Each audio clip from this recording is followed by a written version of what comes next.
Hello everyone, मेरा नाम है मनोज। आज के सेशन में हम डिस्कस कर रहे हैं class 12th mathematics CBSE syllabus and it's marking scheme. ये हमारा इंट्रोडक्टरी सेशन है। इस सेशन में सिर्फ सिलेबस और मार्किंग स्कीम पे फोकस किया जा रहा है, लेकिन जो हमारे आने वाले लेक्चर्स होंगे उसमें 1 बाय 1 हम क्लास 12th मैथमेटिक्स का कंप्लीट सिलेबस कवरेज करने जा रहे हैं, जिसमें हम हर एक क्वेश्चन, हर एक example, basic concept, supplementary exercise, miscellaneous exercise और प्रीवियस ईयर क्वेश्चन पेपर और जितना भी क्लास 12th मैथमेटिक्स के लिए इम्पॉर्टेंट है, नेसेसरी है, वो पूरा इस प्लेटफॉर्म के माध्यम से प्रोवाइड कराया जा रहा है। ये जो क्लासेस रहेंगी ये बाइलिंगुअल क्लासेस रहेंगी, जिसमें वे ऑफ टीचिंग जो होगा वो हिंदी प्लस इंग्लिश होगा, बट जो नोट्स प्रोवाइड किए जाएंगे वो मेनली इंग्लिश में होंगे। ठीक है, तो आप इसको किस तरीके से ले सकते हैं क्लासेस को, आप इसको कोचिंग क्लासेस की तरह ले सकते हैं। Just you have to come on this platform, ठीक है, and watch the video and after that you have to self practice at home, and if you have any doubt you can write below the comment section and you can also write on our telegram channel MN coaching circle। तो चलिए start करते हैं आज का session. आपके पास कुल मिला के क्लास 12th मैथमेटिक्स में दो बुक होंगी, book number 1 and book number 2। जो बुक नंबर 1 है उसमें कुल मिला के 6 चैप्टर्स हैं और जो बुक नंबर 2 है उसमें कुल मिला के 7 चैप्टर हैं। तो टोटल जो हमारे पास क्लास 12th मैथमेटिक्स है उसमें 13 चैप्टर्स हैं। ठीक है, एक बार हम देखते हैं वो चैप्टर कौन कौन से हैं। जो चैप्टर नंबर 1 है आपका वो है रिलेशन एंड फंक्शन। ठीक है, chapter number 2 inverse trigonometric function. ठीक है, the chapter number 3 is matrices. The chapter number 4 is determinant. ठीक है, इसके बाद से कैलकुलस स्टार्ट हो जाती है। तो कैलकुलस में मेनली 5 चैप्टर्स होते हैं। ठीक है, तो जो पहला चैप्टर है वो कंटिन्यूटी एंड डिफरेंशिएबिलिटी है। The 6th one is application of derivatives. तो कुल मिला के यही 6 चैप्टर जो हैं वो class 12th mathematics first part में है। ठीक है, अभी जो सेकेंड पार्ट है उसमें जो पहला चैप्टर है वो इंटीग्रल्स है। उसके बाद application of integral chapter number 8। Chapter number 9 जो है वो डिफरेंशियल इक्वेशन है। Chapter number 10 vectors. 11 3D। 12 chapter है लीनियर प्रोग्रामिंग और जो 13 चैप्टर है वो है हमारा प्रोबेबिलिटी। तो इस तरीके से कुल मिला के हमारे पास जो है वो 13 चैप्टर्स हैं हमारे पास क्लास 12th मैथमेटिक्स में। ठीक है, अभी जो हम सिलेबस को देखते हैं, जो सीबीएसई के द्वारा जो हमें सिलेबस मिला है वो यूनिट्स में मिला है। यूनिट्स में उन्होंने फ्रेगमेंटेड किया है। तो उन्होंने कुल मिला के 6 यूनिट्स हमें प्रोवाइड करी हैं। जो पहला यूनिट है वो है रिलेशन एंड फंक्शन। तो रिलेशन एंड फंक्शन के अंदर ये chapter number 1 and chapter number 2 आते हैं। ठीक है, जो दूसरा हमारा यूनिट है जो उन्होंने दिया है वो है अलजेब्रा। इसके अंदर भी 2 चैप्टर है, मैट्रिक्स और डिटर्मिनेंट। जो यूनिट नंबर 3 है कैलकुलस, ये एक बड़ी यूनिट है। इसके अंदर कुल मिला के 5 चैप्टर है। ठीक है, चैप्टर नंबर 5 से लेकर चैप्टर नंबर 9 तक। उसके बाद जो 4th यूनिट है वो है वेक्टर्स एंड 3 डायमेंशनल ज्योमेट्री, जिसके अंदर 2 चैप्टर हैं, वेक्टर्स एंड 3D। फिर हमारे पास यूनिट नंबर 5 में लीनियर प्रोग्रामिंग और यूनिट नंबर 6 में हमारे पास प्रोबेबिलिटी है। अगर जो मार्किंग स्कीम को हम देखें तो कुल मिला के जो हमारा सीबीएसई का जो पेपर होता है वो 80 मार्क्स का होता है और 20 मार्क्स का जो पेपर होता है वो हमारा स्कूल में होता है। तो कुल मिला के जो क्लास 12th मैथमेटिक्स का जो चैप्टर है या फिर जो पेपर आता है वो कुल मिला के 100 मार्क्स का होता है। ठीक है, आपको जो बोर्ड में मार्क्स जो पेपर मिलेगा वो 80 मार्क्स का मिलेगा और 20 मार्क्स का आपका इंटरनल असेसमेंट होता है। ठीक, चलिए अब बात करते हैं यूनिट के अकॉर्डिंग। जो यूनिट्स हैं उसमें किस तरीके से बाइफरकेट कर रखा है मार्क्स का। ठीक, जो यूनिट नंबर 1 है, ठीक है, रिलेशन एंड फंक्शन, इसका जो मार्क्स डिस्ट्रीब्यूशन सीबीएसई के थ्रू किया गया है ये टोटल 8 मार्क्स का मार्क्स डिस्ट्रीब्यूशन इसमें है। जबकि जो हमारा सेकंड यूनिट है अलजेब्रा, इसमें 10 मार्क्स है। जो कैलकुलस है वो 35 मार्क्स का है। जो vectors and 3 dimensional geometry unit है वो कुल मिला के 14 मार्क्स की है। लीनियर प्रोग्रामिंग 5 मार्क्स और प्रोबेबिलिटी है हमारा 8 मार्क्स। तो कुल मिला के 80 मार्क्स का आपका बोर्ड का एग्ज़ाम होने वाला है, जबकि जो 20 मार्क्स हैं वो स्कूल के द्वारा प्रोवाइड कराए जाते हैं। इवन जो प्राइवेट स्कूल्स होते हैं वहाँ पे जो टॉपर्स स्टूडेंट होते हैं उनको तो ईजिली ये 20 मार्क्स मिल जाते हैं। तो आपको फोकस इन 80 मार्क्स पे करना है। एक बार हम बात कर लेते हैं जो इंटरनल असेसमेंट रहने वाला है, उसमें 2 चीज़ें होती हैं मेनली। एक तो पीरियडिक टेस्ट होते हैं जो आपके प्री बोर्ड वाले एग्ज़ाम्स होते हैं या उससे पहले जो एग्ज़ाम्स होते हैं। मैथमेटिकल एक्टिविटीज़, ये 2 चीज़ें रहने वाली होती हैं इंटरनल असेसमेंट में। ये भी डिस्ट्रीब्यूशन लगभग 10-10 का होता है इनका। तो ये 20 मार्क्स का हमारा इंटरनल असेसमेंट है और 80 मार्क्स का हमारा एक्सटर्नल असेसमेंट है। ठीक है, हम यहाँ पे इन 80 मार्क्स से फोकस करने। चलिए अब बात करते हैं मार्किंग स्कीम के बारे में। ठीक है, मार्किंग स्कीम में जो पेपर जो डिज़ाइन होता है, अगर आपने कोई प्रीवियस ईयर पेपर देखा हो जो अभी रिसेंटली पब्लिश हुआ हो सीबीएसई के द्वारा, ठीक है, या फिर जो सैम्पल पेपर्स हैं उसमें अगर आप एक बार ऑब्जर्व करेंगे तो आपको क्या मिलेगा कि जो हमारा मार्किंग स्कीम है क्लास 12 सीबीएसई का, वो अब कुछ इस तरीके से रहने वाला है कि हमारे पास दो पार्ट रहेंगे, पार्ट ए और पार्ट बी। जो पार्ट ए होगा उसमें very short answer type questions होंगे या फिर हमारे ऑब्जेक्टिव टाइप क्वेश्चंस होंगे। ठीक है, इसमें केस स्टडी होती है मेनली ऑब्जेक्टिव। और जो सेकंड पार्ट या पार्ट बी रहने वाला है वो डिस्क्रिप्टिव टाइप हमारा पेपर रहेगा। ठीक है, अब बात करते हैं इनमें कितने सेक्शंस होते हैं। तो जो हमारा पार्ट ए है उसमें कुल मिला के 2 सेक्शन है, section number 1 and section number 2। जबकि डिस्क्रिप्टिव टाइप में 3 सेक्शंस रहते हैं, section number 3, section number 4, section number 5।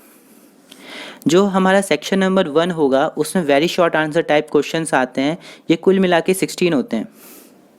और जो हमारा सेक्शन नंबर 2 होगा उसमें क्या होता है, ऑब्जेक्टिव टाइप क्वेश्चंस आते हैं। बेसिकली ये 2 केस स्टडीज़ होती हैं।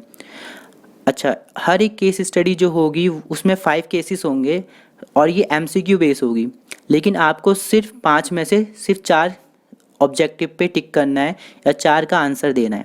ठीक है, तो कितने क्वेश्चन थे, वेरी शॉर्ट आंसर टाइप में 16 क्वेश्चंस हैं, ईच ऑफ 1 मार्क। तो 16 इंटू 1 बेसिकली ये हो गया 16 मार्क्स का सेक्शन 1। दूसरा क्या है, आने के लिए 2 केस स्टडी आएंगी, 5-5 एमसीक्यू होंगे, लेकिन हमें अटैम्प्ट करने हैं सिर्फ 4।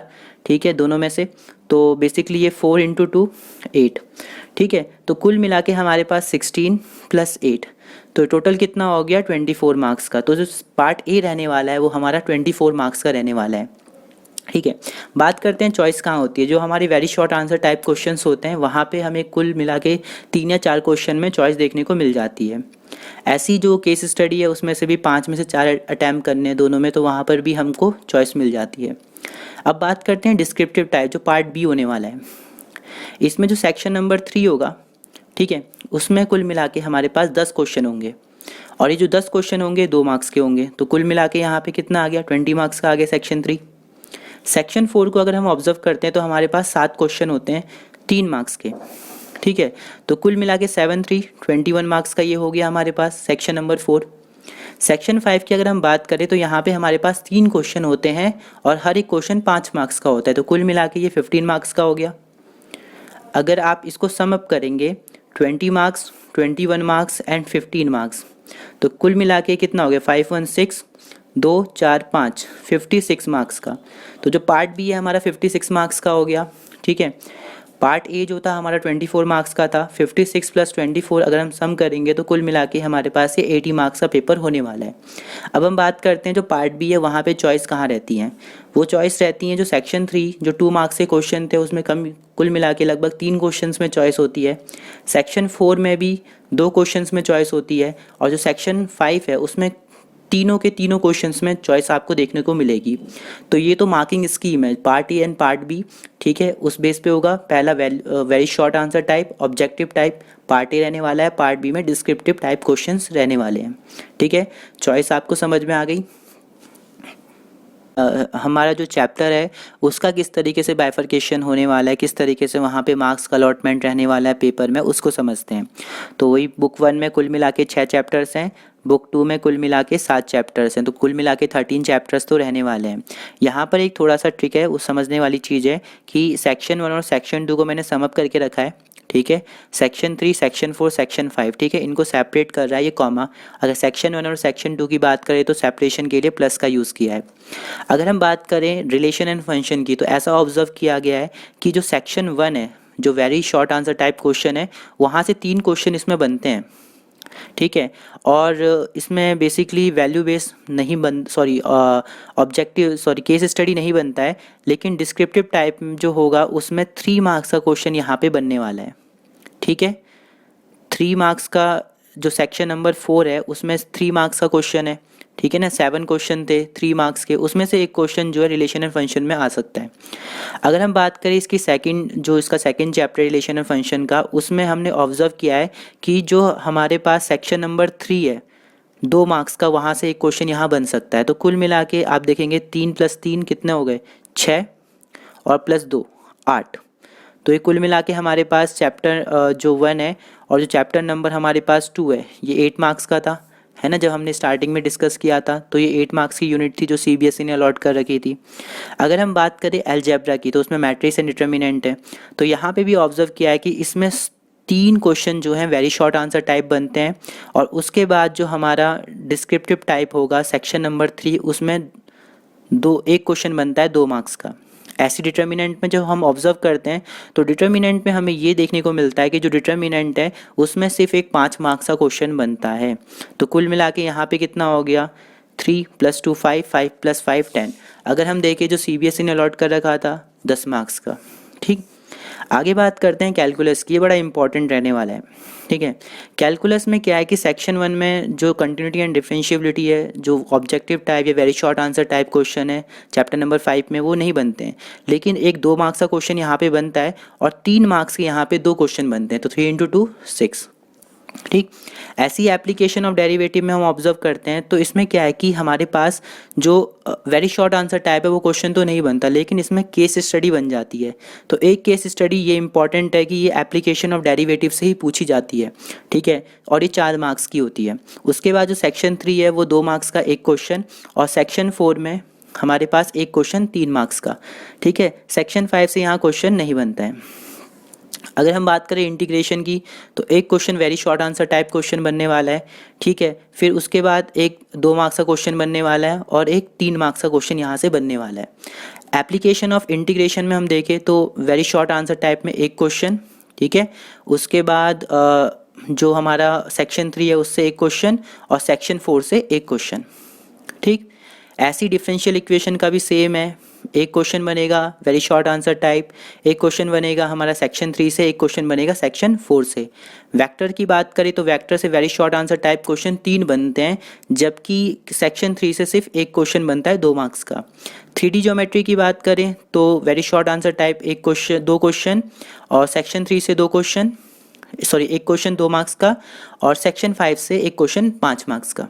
ठीक है, उसी तरीके से लीनियर प्रोग्रामिंग से भी सेक्शन 5 से ही एक क्वेश्चन 5 मार्क्स का बनता है। प्रोबेबिलिटी की बात करें तो 2 क्वेश्चन बनते हैं वेरी शॉर्ट आंसर टाइप, एक केस स्टडी यहाँ पे आती है 4 मार्क्स की। ठीक है, उसके बाद एक 2 मार्क्स का सेक्शन नंबर 3 है। ठीक है,